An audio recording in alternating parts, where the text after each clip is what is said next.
Silani steps onto the surface of Earth, her 3 fingers tightening around the strap of her travel bag as she follows the human guide Jake through the crowded city streets.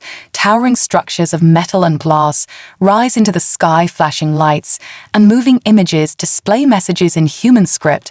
The noise is overwhelming, a mix of mechanical roars, distant music, and the chatter of thousands of humans, moving with purpose. Despite the chaos, she feels a thrill of excitement. This is the first time a Solari diplomat has been invited to Earth for a cultural exchange, and she intends to document every detail. They turn a corner and she notices a scent in the air, something rich, something heavy, something unfamiliar. Her senses sharpen as she inhales the smoky aroma. It carries a strange complexity, a mix of charred minerals and organic matter. Her translator implants struggle to match it to anything from her world. Her people do not cook food, not like this. They consume nutrient gels and energy-infused liquids designed for maximum efficiency. The very concept of burning organic matter to enhance its flavor is strange yet oddly fascinating. Jake glances back, noticing her hesitation, and grins, his teeth bright against his dark skin. "Just wait until you try Earth food," he says, voice brimming with enthusiasm. His words trigger a moment of unease. Humans are omnivores. They consume both plants and flesh. She'd studied this fact extensively before her arrival, but the reality of it has never been so immediate, so real. He leads her toward a massive structure with transparent walls. Through them she can see humans gathered around tables, speaking, laughing, their faces glowing under warm artificial light. Servers move between them, carrying large steaming platters. The aroma is stronger now, thick and intoxicating, drawing her forward. Despite her apprehension, they step inside, and a wave of heat washes over her. The air is heavy with the scent of cooked proteins and simmering spices. Solani follows Jake to a long table where a group of humans are seated. Her gaze is drawn to the center of the table, and her breath catches in her throat, her heart's pounding wildly. On a massive platter surrounded by colorful plant matter lies the roasted form of a creature, its body stretched out, its golden brown flesh glistening under the lights. Thick ribs curve outward from its torso. Remnants of once powerful legs are tucked beneath it, and its head, adorned with large curled horns, rests motionless, its eyes removed, leaving empty sockets. Her body locks up, shock coursing through her veins. The shape, the structure, the unmistakable form of the creature. Before her she has seen its kind, before, not on Earth, but on her homeworld Solari. These beings, the Krylok, they are sacred, revered, not as food, but as guardians of wisdom. They are telepathic, ancient. Their voices are woven into the history of her species. They have guided her people through war and disaster, their knowledge shaping the very fabric of Solari civilization. To see one like this, stripped of dignity, reduced to nothing more than sustenance, it is a horror beyond comprehension. Her mind recoils, her breath quickens. She feels the pull of her instincts, screaming at her to run, to leave this place, to cleanse her mind at the sight. But she cannot move. Her eyes are locked on the remains of the creature, her thoughts racing. Jake continues speaking, but his words blur into meaningless noise as her translator implants struggle to filter the clamor around her. New words appear across her vision: ribeye, steak, prime rib, rack of lamb. She does not understand, she does not want to understand, but the realization forces itself upon her. Humans do not just consume flesh, they consume these creatures, the Krylok, or at least something terrifyingly similar. She glances around at the humans, their faces relaxed, their hands moving with casual ease as they slice into the meat, dipping it into sauces, bringing it to their lips, chewing, swallowing, as if it were nothing, as if they were not devouring something that should not be eaten. Her stomach twists, bile rising in her throat. Her vision darkens at the edges as her body threatens to shut down under the weight of her horror. She steps back, stumbling into a chair behind her, barely catching herself. The movement finally catches Jake's attention. He turns, brow furrowed in concern. "Hey, you okay? You look like you've seen a ghost." No, she has seen something far worse. She has seen a nightmare made real. Solani cannot breathe, the weight of the revelation crushing down on her chest. But the collapsing star, the humans continue to eat, their laughter echoing in her ears as knives scrape against plates, cutting into the flesh of the sacred being before her. Her hands tremble, her body rejecting the scene. Yet she cannot look away. She watches as a human woman lifts a rib thick with meat, her fingers glistening with oils and juices. She bites down, tearing into the flesh with blunt teeth, her expression one of pleasure and satisfaction. Disgust, revulsion, panic, everything crashes into Zelani. At once she stumbles back, nearly colliding with a passing server who mutters an apology and moves on without a second glance. The room feels like it is spinning, her vision narrowing until all she can see is the glistening meat, the cold horns, the empty sockets where intelligent eyes should be. She grips the edge of a chair, forcing herself to remain standing. She cannot break down, not here, not in front of them. Jake notices now, his expression shifting from amusement to concern. He steps toward her, his voice calm, but laced with confusion. "Hey, seriously, are you okay? You look like you're about to pass out." He reaches out as if to steady her, but she pulls away, her voice finally breaking free from the paralysis. No, I do not understand. I do not understand what I am seeing." He blinks, taken aback by the sharpness of her tone. She forces herself to breathe, but every inhale is tainted by the scent of the roasted creature. Every exhale is a silent scream of disbelief. Jake glances at the table, then back at her, his brows furrowing with realization. Wait, is this about the food, the meat? The word slams into her like a physical blow. She swallows hard, her throat dry, her mind struggling to process the impossible. Jake follows her gaze toward the roasted creature, his confusion deepening. "You mean the lamb?" he says, gesturing toward the remains on the platter. "Yeah, that's lamb. Well, more specifically, it was a lamb. Now it's dinner. What's the problem?" The problem is that humans are eating something that should not be eaten. They are consuming a creature that her people revere as sacred beings of wisdom and power. They are devouring something that should have a voice, that should have thoughts, that should not be silent flesh on a table. She forces herself to speak, her voice tight and barely controlled. "This creature, it is the Krylok." Jake stares at her for a moment, then shakes his head. "Sorry, I don't know what that is, but this is just a lamb. They're livestock, they're bred to be food. They aren't like us, they don't think, they don't feel emotions, they exist to be raised and eaten. That's how it works." His words are so casual, so matter-of-fact, that it sends a fresh wave of nausea through her. Her mind races. No, this cannot be right. The Krylok are intelligent beings. They are not food. They are guides, protectors, seers. They connect to the very essence of the universe. They cannot be reduced to this. They cannot be livestock bred for consumption.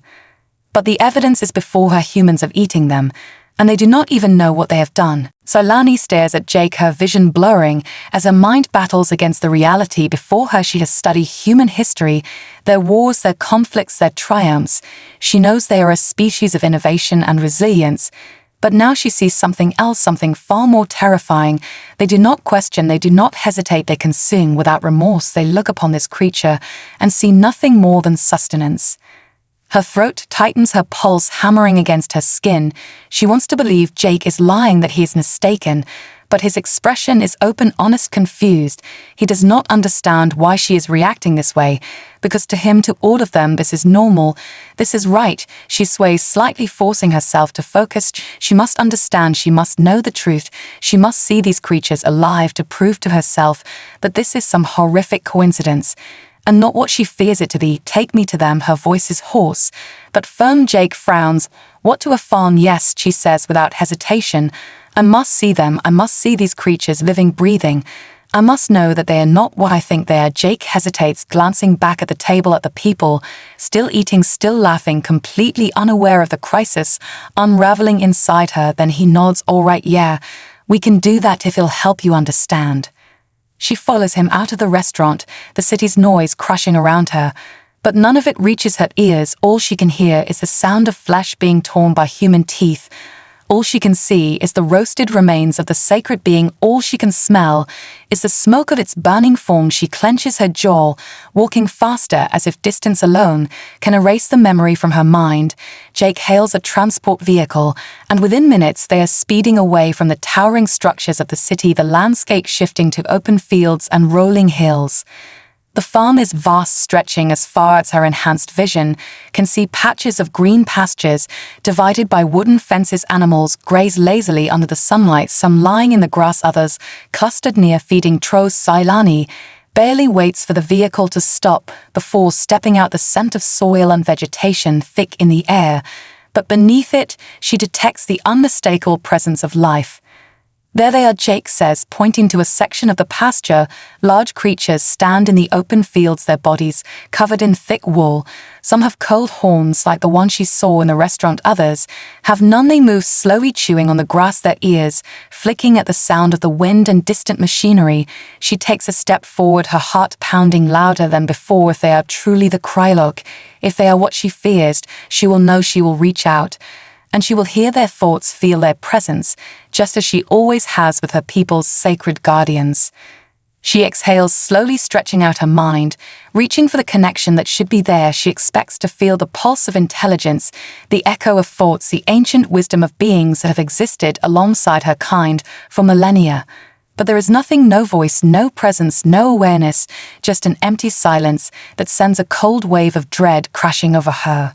Nothing, there is nothing. Silani's breath catches in her throat as she reaches further, pushing her mind toward the creatures before her, expecting at any moment to feel the familiar presence, the gentle pulse of awareness, the whisper of thoughts like those of the Krylok. But the silence remains cold, absolute, terrifying. These creatures do not speak, not with words, not with minds, not with anything at all. They move, they eat, they exist. But there is nothing behind their eyes, nothing but instinct and emptiness. Her hands tremble, her entire body stiff with disbelief. This cannot be right. This cannot be real. These creatures are the same in form and structure in every way. They should be the Krylok. They should have voices, minds, souls. But they are blank shadows of what they are meant to be, as if something vital has been stolen, ripped away, leaving behind only husks.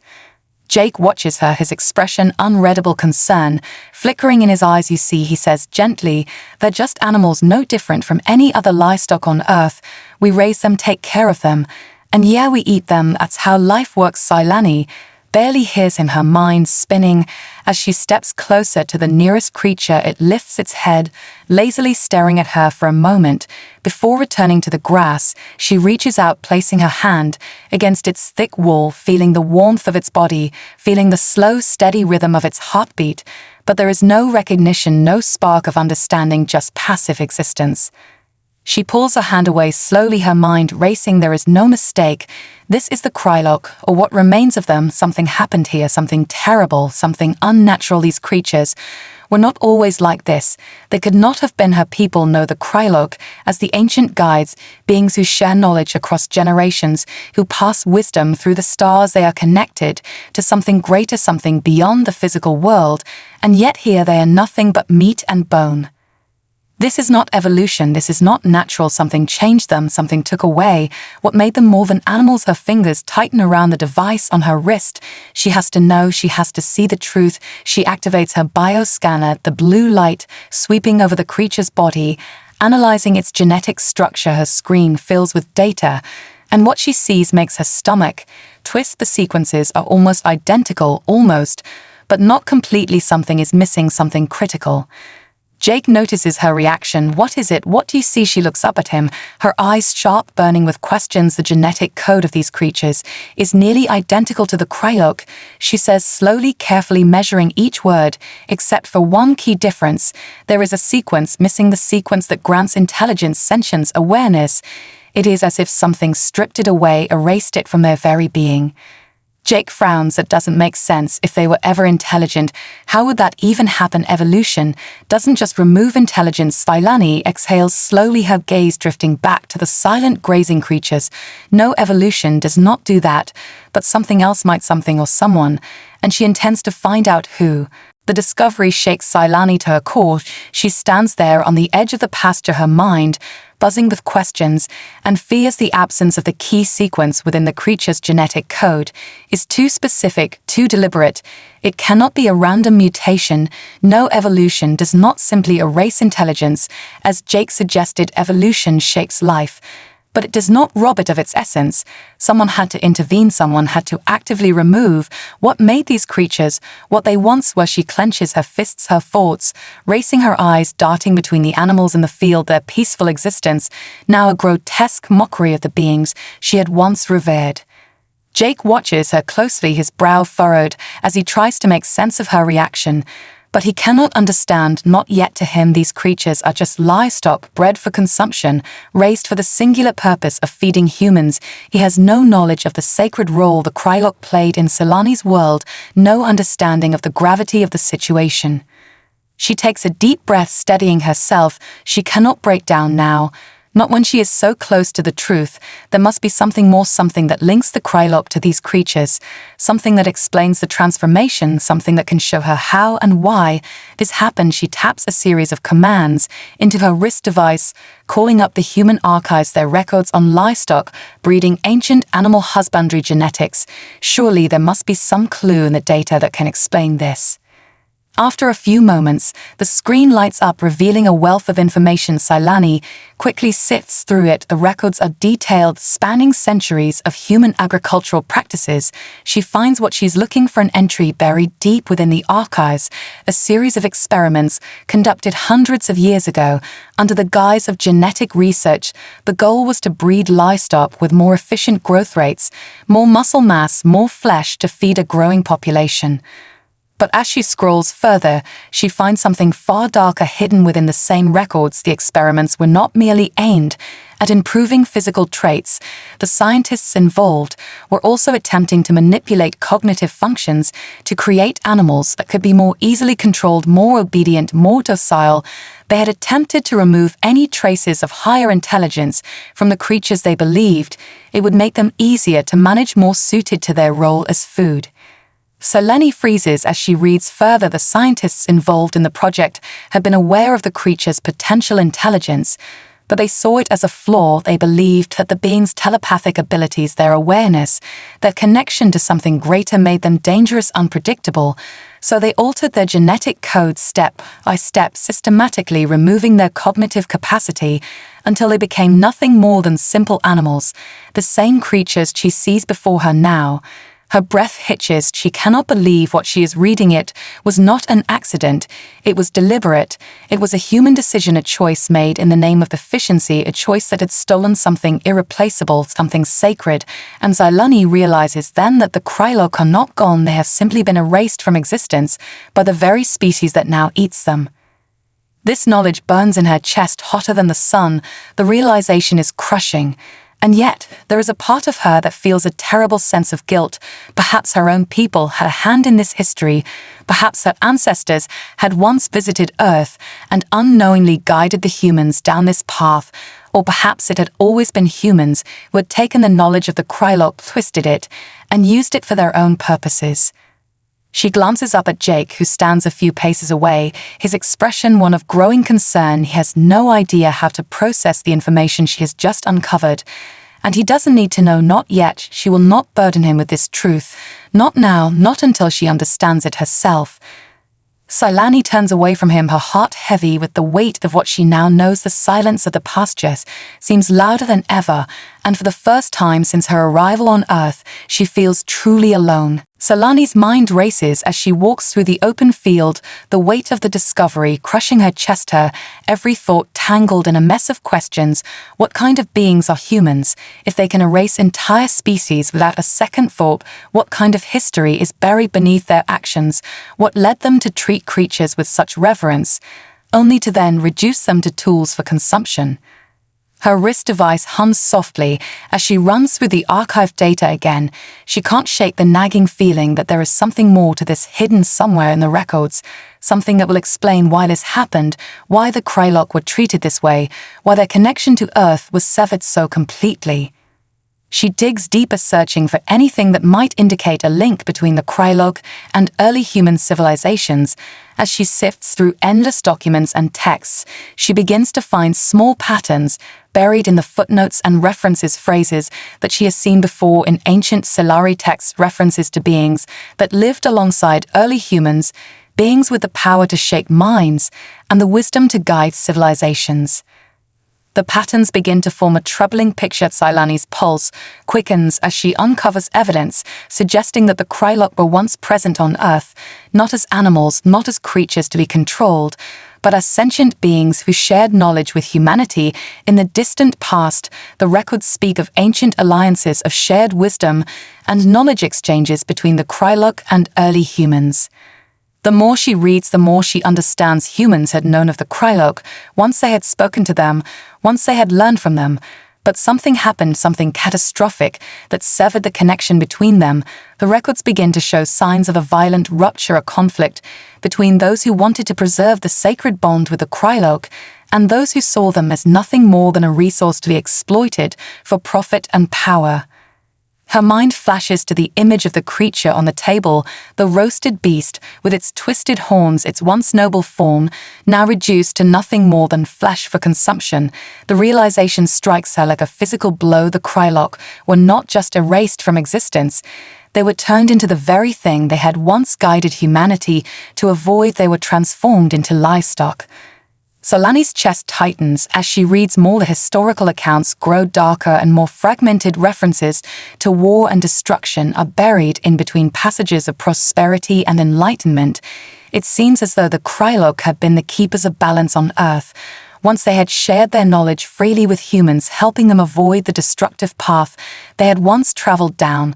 But somewhere along the way something went wrong. Humanity's greed grew, and their reverence for the Krylok turned into something far darker. She finds a mention of a secret program, one that was dedicated to removing the influence of the Krylok from human society. The program was led by a faction of humans who believed that the Krylok's wisdom and their telepathic abilities made them a threat to human freedom. The program's goal was simple: to eliminate the Krylok's influence, to domesticate them, to turn them into something controllable, something less than what they were. Tears burn at the corners of Solani's eyes as she realizes the scope of the tragedy that has unfolded here. It was not a gradual loss, it was a calculated effort to erase an entire species' history, to wipe away the very soul of what made the Krylok who they were. She feels the weight of this betrayal deep within her. It is not just a human crime, it is a universal one, because what has been done to the Krylok cannot be undone. Their essence has been lost forever. She stands there in the field, surrounded by creatures who will never know the truth of what they once were. Her heart aches for them, and for herself, because in this moment she realizes that Earth and her people are bound by more than just shared history. They are connected by the pain of a past that can never be reclaimed. Solani stares out across the pasture, her mind heavy with the weight of the truth she has uncovered. The sky above her is vast and unyielding, the sun dipping low, casting long shadows over the field. The air is still and silent except for the distant sound of grazing creatures and the faint hum of machinery in the distance. She feels the weight of time pressing down on her, a burden she cannot escape. She has learned too much, and yet still so little. There is so much she does not understand, so much that cannot be undone. Jake stands beside her now, quiet, unsure of what to say, his earlier questions still lingering in the air, unanswered, his concern for her growing with each passing moment. He watches her closely, trying to make sense of the emotions playing across her face. But there is nothing to say, nothing that can fix what has been done, what cannot be undone. Finally, after what feels like an eternity, Solani speaks, her voice low, her words slow and deliberate. The Krylok were once more than creatures. They were not just animals. They were beings of wisdom, of power, of knowledge, shared across the stars. They were guardians of balance in the universe. They spoke to us, they guided us. Jake looks at her, his expression one of confusion and disbelief. I don't understand, he says quietly. You're saying these creatures were something else before, and now they're just livestock, that's what you're telling me. Solani turns to face, in her eyes intense, her voice tinged with sorrow. Yes, she replies, they were not just animals. They were our teachers, our allies, and now they have been stripped of everything that made them who they were. They have been reduced to this. They have been turned into food. They were once revered, but now they are nothing more than a commodity. Jake frowns, his eyes flicking back to the creatures grazing in the field. You're talking about something from the past. I don't get how that makes them different from any other livestock here on Earth. We breed animals for food all the time, but that doesn't mean they were ever something else. Solani shakes her head slowly. No, you don't understand. These beings were not just creatures, they were sentient. They could think, they could feel, they could connect with us in ways that you cannot even comprehend. And now they have been erased, they have been turned into nothing. And it was done by your people. Jake's brow furrows in frustration. Hey, look, I get that this is difficult for you, but we didn't do this. It's not like we went out and specifically wiped them out. We didn't know any of this was happening. We were just trying to feed people and survive and keep going, but we didn't mean for any of this to happen. His words sting Selani's heart. They do not grasp the depth of the loss. They cannot feel the weight of what has been taken from the universe. The delicate threads of wisdom that once connected the Krylok to the cosmos have been severed, and no one remembers, no one knows that they once walked the earth as equals to humanity, as guides to their very survival. But Selani knows she knows the truth, and in this moment she feels the terrible burden of it, the knowledge that she is one of the last to remember the Krylok, as they once were the last to mourn their loss. She cannot let this go. She cannot simply walk away from this betrayal. She must find a way to make others understand. She must find a way to remind the universe of the creatures that were lost. She looks at Jake, her expression unreadable. I will not forget them, she says softly, her voice steady and filled with determination. I will not let what has been done go unnoticed. Jake remains silent, his eyes meeting hers.